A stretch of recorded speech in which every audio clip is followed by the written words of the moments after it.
Field marshal और वज़ीर आज़म की दरख्वास्त पर अमेरिका के सदर डोनाल्ड ट्रंप ने ईरान के साथ जंगबंदी को गैर मुअय्यना मुद्दत तक बढ़ा तो दिया है, मगर आबनाए हुर्मुज़ पर अमरीकी बहरी नाकाबंदी जारी है और यही सूरत हाल आलमी मईशत के लिए सबसे बड़ा ख़तरा साबित हो रही है। चूँकि स्ट्रेट ऑफ हुर्मुज़ दुनिया की तकरीबन 20% तेल सप्लाई का रास्ता है। किसी भी रुकावट का बराह रास्त असर तेल की कीमतों पर फौरी पड़ता है और इसीलिए मार्केट शदीद गैर यकीनी का शिकार हो जाती हैं। ब्रेंट ऑयल इस वक्त $100 से ऊपर ट्रेड हो रहा है। कीमतें गिरने के बावजूद स्टेबल नहीं हो पा रही हैं।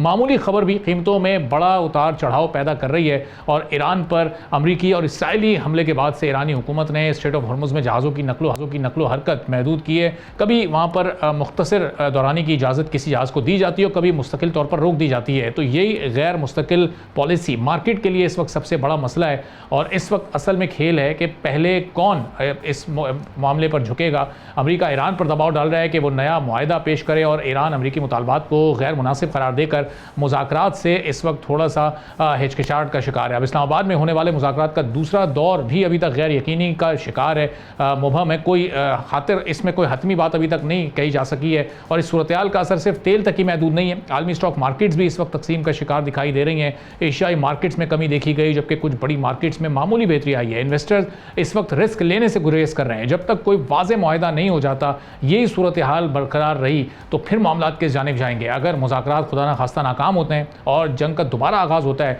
तो तेल की कीमत फिर $100 से कहीं ऊपर जा सकती है। इसका मतलब यह है कि आलमी महंगाई में मजीद इजाफा होगा। बरतानिया में पहले ये महंगाई 3.3% तक पहुंच चुकी है। तवानाई की कीमतें बढ़ने से प्रोडक्शन कॉस्ट में भी इजाफा हो रहा है। इसका असर खुराक और दीगर ज़रूरी अशिया पर भी पड़ रहा है। पाकिस्तान के लिए सूरत हाल के दो पहलू हैं। अब एक तरफ हम सिफारती अहमियत में इजाफा होते देख रहे हैं जो बड़ी अच्छी बात है, लेकिन दूसरी तरफ महंगे तेल की वजह से इम्पोर्ट बिल बढ़ने का खतरा मौजूद है जो बढ़ भी रहा है हमारा। अब अगर बहरान तवील होता है तो पाकिस्तान जैसे इम्पोर्ट ड्रिवन इकोनॉमीज़ पर दबाव मजीद बढ़ेगा।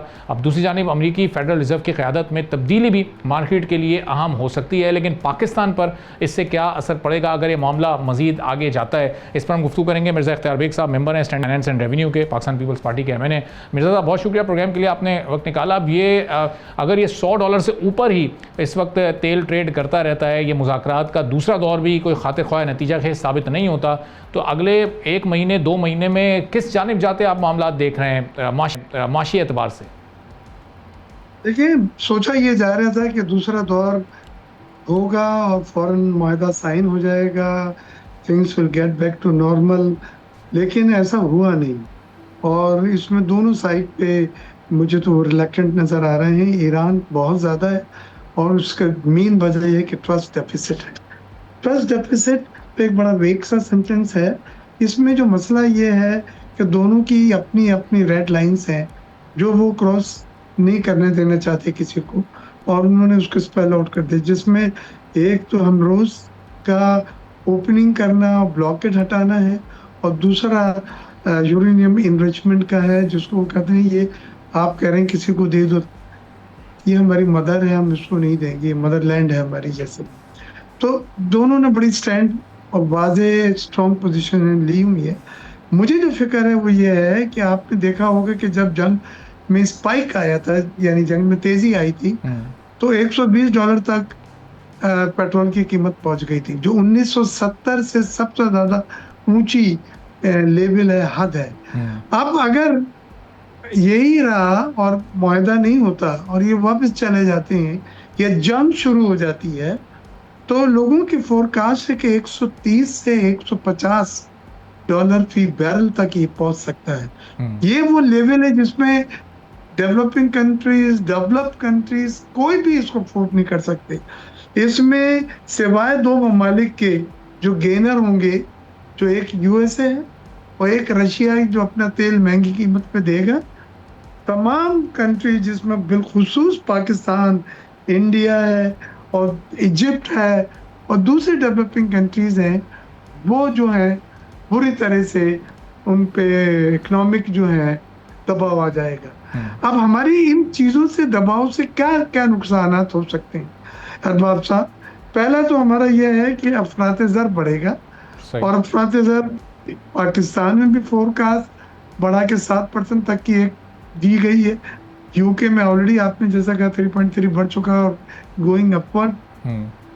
और उसके साथ साथ हमारा ग्लोबल इन्फ्लेशन जब बढ़ेगा तो उसको 2 से 3 साल लगेंगे वापस आने में। ये मत सोचिए कि शॉर्ट टर्म वो वापस आएगा। फिर ग्लोबल ग्रोथ जीडीपी की सबकी कम होगी। पाकिस्तान की भी जो हमने 3.5-3 की थी वो नहीं हम हासिल कर पाएंगे। फूड सप्लाई चेन मुतासिर होगी। फूड सिक्योरिटी पे सवालिया निशान आ रहे हैं। वो ममालिक जिनकी यहाँ लॉजिस्टिक नहीं है या ख़त्म हो जाएगा, बंद हो जाएगा, वो बुरी तरह से मुतासिर होंगे। फिर shipping and logistic, insurance premium आपको पता है ऑल टाइम हाई इस वक्त जहाज़ों का हो गया है, जिसकी वजह से इनकी कीमतें बढ़ गई हैं, लॉजिस्टिक कॉस्ट बढ़ गई है। ये तमाम वो चीज़ें हैं जो मैं समझता हूँ ग्लोबली इकोनॉमी को आपके हिट करेंगी और उसमें पाकिस्तान भी बाहर नहीं है। पाकिस्तान का इंपोर्ट बिल बढ़ेगा, 3 से 4 बिलियन डॉलर की किक हमको पड़ सकती है, और जब वो बढ़ेगा तिजारती खसारा बढ़ेगा तो करंट अकाउंट खसारा बढ़ जाएगा। आपने बॉन्ड ऑयल की $103 फी बैरल पे तो आ गए हैं, लेकिन ये टेक ऑफ की जगह क्योंकि 120 तक तो टच करके वापस आ चुकी है तेल की कीमतें।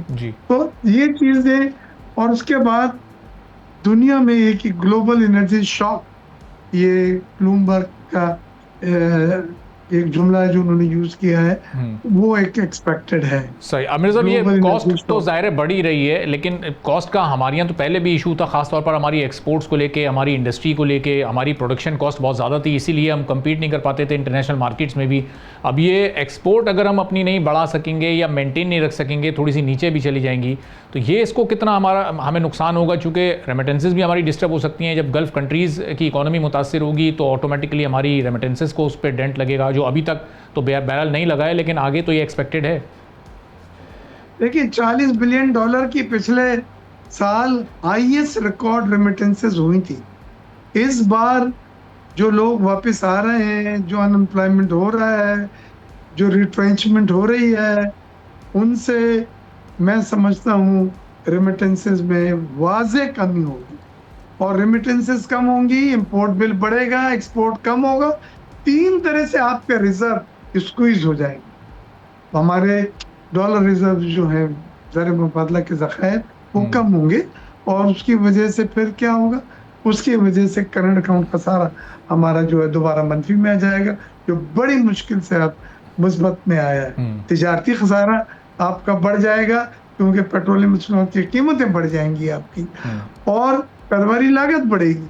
तो मैं समझता हूँ सबके लिए दुनिया में जो विन विन है वो ये है कि मुआहदा हो, मुज़ाकरात हो, और इसका कोई हल निकले, मूव फॉरवर्ड। अगर ये अनसर्टेनिटी इसी तरह की रहती है, ये ज़्यादा खतरनाक है, इसमें कोई पोजीशन नहीं ले सकता। हमें अभी डेटा फिगर सामने है ही नहीं। हमारी स्टैंडिंग कमेटी ऑन फाइनेंस की मीटिंग, जिसका मैं मेंबर हूँ, वो 2 बार कैंसिल हो चुकी है इस्लामाबाद में। अच्छा। अब फिर 30 तारीख को रखा गया, और बजट के लिए अर्जेंट फैसले हमने कर रहे हैं। तो अनसर्टेनिटी मैं समझता हूँ सबसे ज्यादा खतरनाक चीज होती है, क्योंकि उसमें आप कोई पोजीशन नहीं ले सकते। सब्सक्राइब करें और बेल दबाएं ताकि कोई खबर रह न जाए।